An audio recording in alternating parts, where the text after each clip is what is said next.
Burkina Faso, they've now proved the current regime munyika yeZimbabwe kuti vakomana hapana zvamakagarira ipapo. You must resign and go.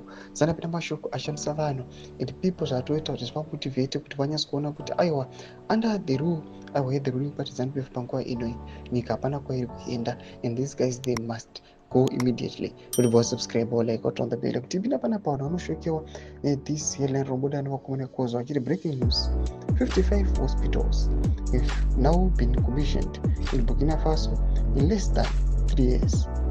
President Ibrahim Traore is shining and posted my pictures amurikora awaya president of Burkina Faso nema hospitals awanouya panapa vachikomishina ari more than 55.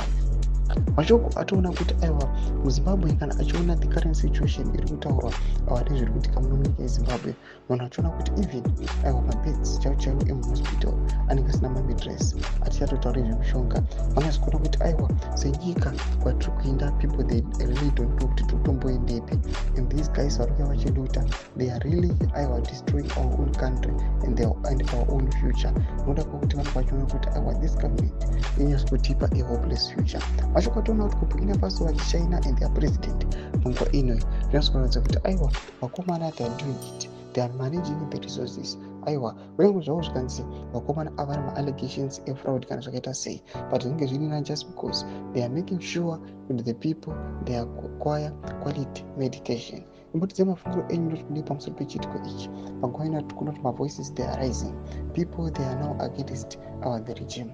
Tozviona kuchigutu kuona kuti by elections the ruling party has been slammed, yarohwa vakomana, the opposition ikawina those by elections. Imbotidze mafungiro enyu ndoti pamusoro pechiitiko ichi, pinda comment section medu mudze mafungiro enyu, subscribe or like, turn on the bell icon.